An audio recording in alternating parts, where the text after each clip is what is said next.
আসসালামু আলাইকুম programmers, problem solving এ আপনাকে স্বাগতম। আজকে আমি কোড ফোর্সেস এর নতুন আরেকটি প্রবলেম নিয়ে আলোচনা করব এবং সেটি সমাধান করব। আমি ভিডিও ডেসক্রিপশনে এই প্রবলেমের লিংকটা দিয়ে দেব, সেখান থেকে আপনি এই প্রবলেমটা পেয়ে যাবেন। তো আজকের প্রবলেমটা হচ্ছে আল্ট্রা ফাস্ট ম্যাথমেটিশিয়ান। তো এই প্রবলেমের শুরুতে এখানে অনেক কিছু বলা হয়েছে, তো সময় স্বল্পতার জন্য আমি মূল বিষয়টা নিয়েই আলোচনা করব।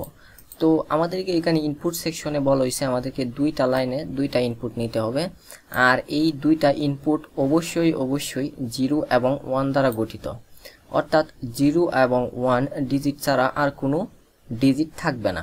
যদি আমরা প্রথম এক্সাম্পলটা লক্ষ্য করি, এখানে প্রথম লাইনে প্রথম ইনপুট নেওয়া হয়েছে এবং দ্বিতীয় লাইনে দ্বিতীয় ইনপুট নেওয়া হয়েছে, এবং ইনপুট দুইটা শুধুমাত্র 0 এবং 1 দ্বারাই গঠিত। তো আমরা দুইটা ইনপুট পাইলাম। তো এখন আমাদেরকে আউটপুট নাম্বারটা পেতে হলে আমাদেরকে আসলে কি করতে হবে, অর্থাৎ এই প্রবলেমের মূল বিষয়টা আসলে কি। তো এই প্রবলেমের মূল বিষয়টা হচ্ছে, আপনি একটু লক্ষ্য করুন যে এখানে প্রথম ইনপুটের প্রথম ডিজিটটা হচ্ছে 1 এবং দ্বিতীয় ডিজিটটা হচ্ছে 0, আর এই জন্যে আউটপুট হিসেবে আসছে 1। এবং দ্বিতীয় ডিজিটটা যদি লক্ষ্য করি, এখানে আছে 0, এখানে আছে 1, তার জন্য আউটপুট হিসেবে আসছে 1। আবার 4 নাম্বার ডিজিটটা লক্ষ্য করুন, এখানে আছে 0 আর এখানে আছে 0, এই জন্য আউটপুট হিসেবে আসছে 0। যখন আমরা দুইটা ডিজিটেই 1 1 পাবো, অর্থাৎ এখানে আছে 1, এখানেও আছে 1, যার দরুন এখানে আউটপুট হিসেবে প্রিন্ট করা হয়েছে 0। তো আমরা বিষয়টা যা বুঝলাম, যদি দুইটা ডিজিটের মধ্যে বেজোড় সংখ্যক 1 থাকে তাহলেই আউটপুট হিসেবে প্রিন্ট হবে 1, অন্যথায় 0। তো আমরা কি বুঝলাম? আমরা বুঝলাম যদি দুইটা ডিজিটের মধ্যে বেজোড় সংখ্যক 1 থাকে তাহলেই শুধুমাত্র আউটপুট হিসেবে আসবে 1, অন্যথায় সকল ক্ষেত্রেই 0। তো আমরা যদি আবার লক্ষ্য করি, এখানে আছে 1 এবং পরবর্তীতে যে ডিজিটটা আছে নিচের ডিজিটটা সেটা হচ্ছে 0, অর্থাৎ এই দুইটা ডিজিটের মধ্যে শুধুমাত্র একটাই 1 আছে, অর্থাৎ বেজোড় সংখ্যক 1 আছে, যার ধরুন এখানে আউটপুট হিসেবে আসছে 1। ঠিক তেমনিভাবে দ্বিতীয় দুইটা ডিজিটের ক্ষেত্রেও প্রযোজ্য। কিন্তু লক্ষ্য করুন 5 নাম্বার ডিজিট, এখানে আছে 1 এবং নিচের ইনপুটেও আছে 1, যার ধরুন জোড় সংখ্যক 1 আছে, যার জন্য এখানে প্রিন্ট হয়েছে 0।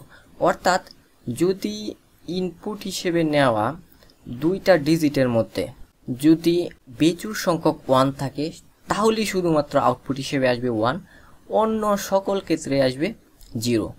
তো আমরা 2 নাম্বার এক্সাম্পলটা লক্ষ্য করি। এখানে প্রথম ইনপুটটা নেওয়া হয়েছে, এটা হচ্ছে সেকেন্ড ইনপুট। তো প্রথম ডিজিটটা হচ্ছে 0 এবং এখানে প্রথম ডিজিটটা হচ্ছে 1। তো এই দুইটা ডিজিটের মধ্যে যদি আমরা তুলনা করি তাহলে দেখুন এখানে বেজোড় সংখ্যক 1 আছে, অর্থাৎ একটা মাত্র 1 আছে, আর বেজোড় সংখ্যক যখন 1 থাকে তাহলেই আউটপুট হিসেবে আসবে 1। তো সেই জন্য এখানে আসছে 1।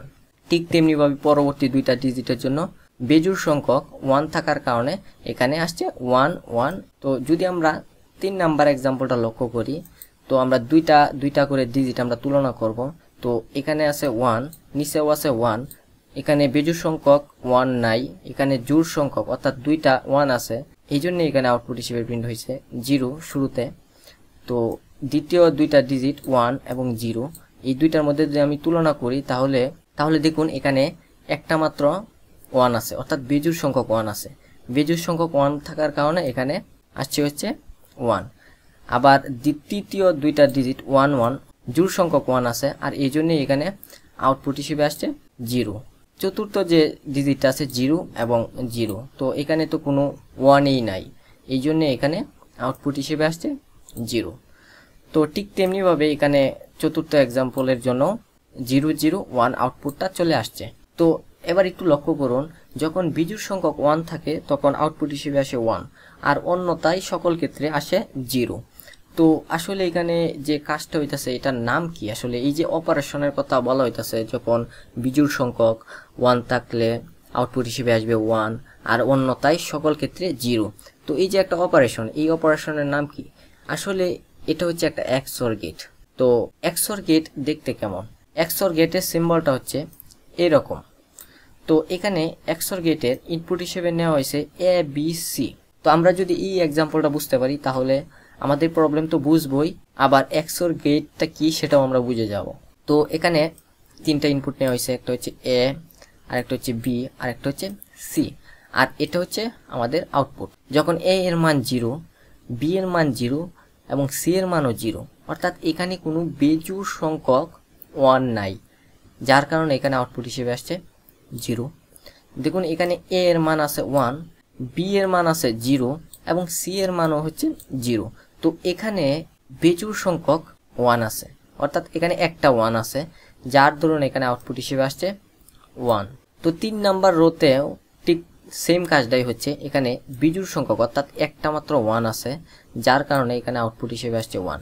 তার পরবর্তী রোতে লক্ষ্য করুন, এখানে আছে 1, এখানেও আছে 1, আর বাকি যেটা আছে সেটা হচ্ছে 0। তো এখানে জোড় সংখ্যক 1 আছে, যার জন্য এখানে আউটপুট হিসেবে আসছে 0।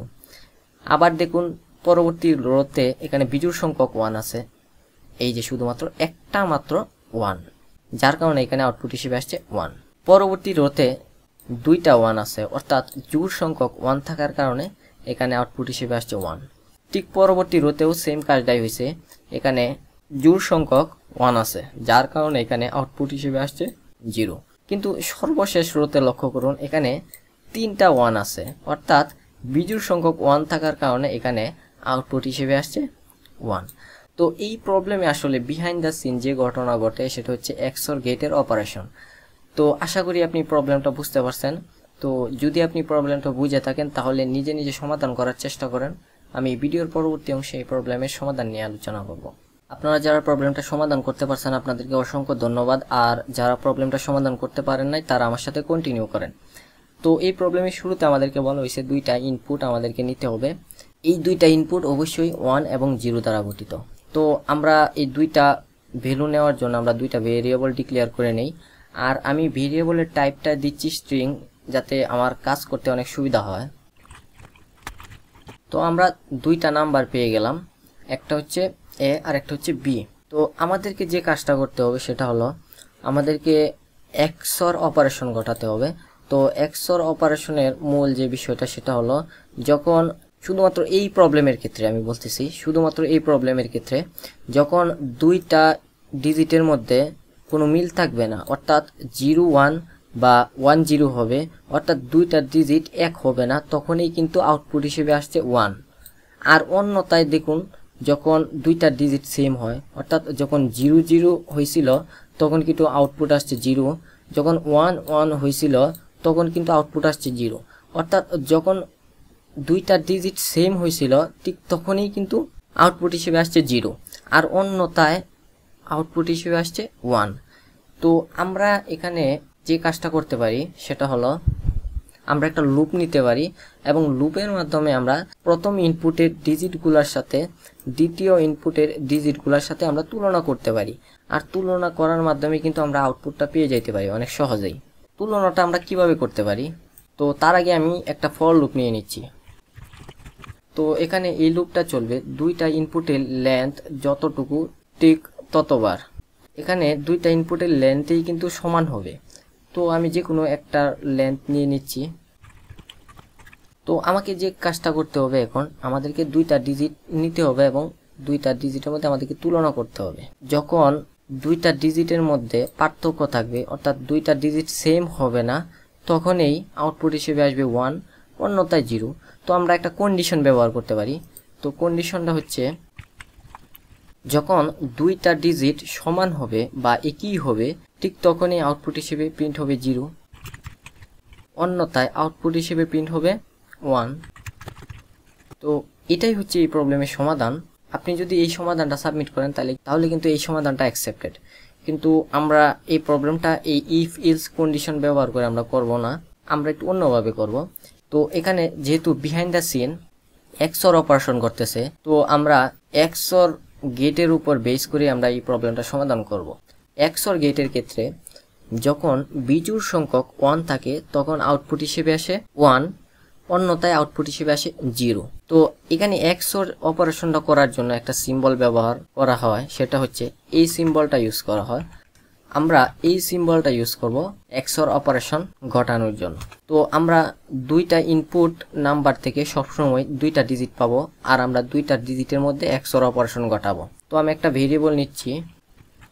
তো XOR অপারেশন ঘটানোর পর যে রেজাল্টটা আসবে সেটা এই XOR ভেরিয়েবলের মধ্যে স্টোর হবে। অপারেশন হবে দুইটা ডিজিটের মধ্যে, প্রথম ডিজিটটা হচ্ছে, এবং XOR অপারেশন ঘটানোর জন্য একটা সিম্বল আছে সেটা হচ্ছে, এবং দ্বিতীয় নাম্বারটা হচ্ছে ইনপুট 2 এর আইতম ডিজিট। এই দুইটা ডিজিটের মধ্যে XOR অপারেশন ঘটবে। XOR অপারেশন ঘটানোর পর যে আমরা রেজাল্টটা পাবো সেটা এই XOR ভেরিয়েবলের মধ্যে স্টোর হবে। তো আমাদেরকে এখন যে কাজটা করতে হবে, আমাদেরকে এই XOR ভেরিয়েবলের যে মানটা আছে সেটা আমাদেরকে প্রিন্ট করে দিতে হবে। তো এই হচ্ছে এই প্রবলেমের সমাধান। চলুন আমরা চেক করে দেখি। এখানে আমাদের একটা এক্সট্রা কমা পড়ে গেছে। প্রথম এক্সাম্পলের ক্ষেত্রে আউটপুট আসছে 1 1 1 0 0 0 1। তো আমরা প্রত্যেকটা এক্সাম্পলে আমরা চেক করব। এক্ষেত্রে আসছে 1 1 1। 3 নাম্বার এক্সাম্পলে আসছে 0 1 0 0। অর্থাৎ প্রত্যেকটা এক্সাম্পলের যে আউটপুট আসার কথা ছিল সেই আউটপুটগুলো আসছে। আমরা এখন এই সমাধানটা সাবমিট করব। আমরা যে সমাধানটা সাবমিট করছি সেটা অ্যাকসেপ্টেড। তো আশা করি আপনি প্রবলেম এবং প্রবলেমের সমাধান দুটোই বুঝতে পারছেন। তারপরেও যদি কোনো কনফিউশন বা কোনো কোয়েশ্চেন থাকে অবশ্যই আপনি কমেন্ট বক্সে কমেন্ট করবেন। আমি প্রত্যেকটা কমেন্টের উত্তর দেওয়ার চেষ্টা করব ইনশাআল্লাহ। তো আজকে এই পর্যন্ত, আল্লাহ হাফেজ।